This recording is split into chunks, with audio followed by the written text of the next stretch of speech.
as we talk about the underdog toy that finally made it to the National Toy Hall of Fame.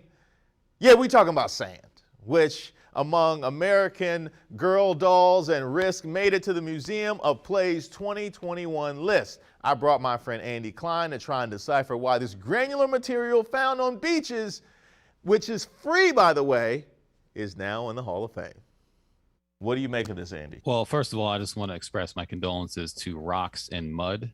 They should have been first ballot, in my opinion, but somehow they've been snubbed. Sand is something that you use. It's the only kid's toy, I guess, that can stop a flood and maybe fill out your patio. It doesn't seem like a toy to me. It never seemed like a toy to me. It seems like a toy if you have no other toys.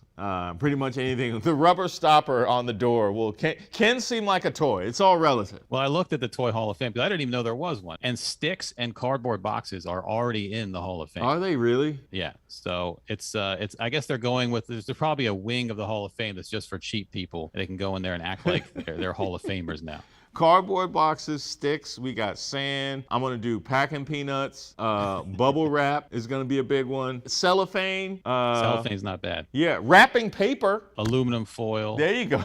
That's a big one. Anything that a cat likes that also a kid likes, I guess. What better toys do you feel like should have gotten this honor? Well, if we're going with actual toys, I mean, all the classics, you know, the Atari 2600, I'm assuming some of them are already in there. But if you're going with around the house things from the junk drawer, I guess, you know, duct tape would be a good one. You make a little ball out of duct tape, wiffle bats, wiffle balls, that kind of thing.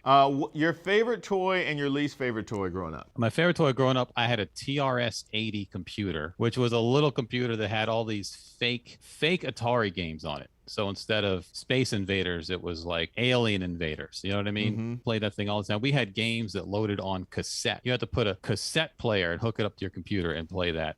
Least favorite toy was probably pillows, because my brother and I would have pillow fights constantly, and he was about, I don't know, 50 pounds heavier than me. And I probably got about 7 or 8 concussions during my childhood from pillow fights. I would say favorite toy, honorable mention, Commodore 64, since you mentioned computer games. But yeah. I was probably the last of the kids that had the action figures, like the He-Man action figures that were like this.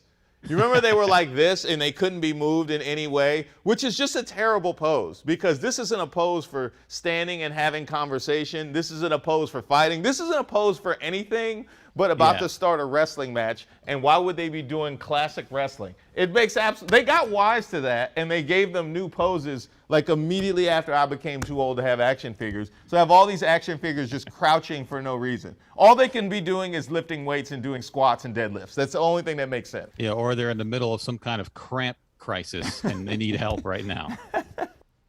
I need to know, makers of He-Man, what was this? What was this? I don't, like, your bowels released mid-fight. I need to understand. Hit me up. By the way, you can hear more from Andy on his 3 Guys On podcast alongside Randolph Terrence, one of our writers on the show.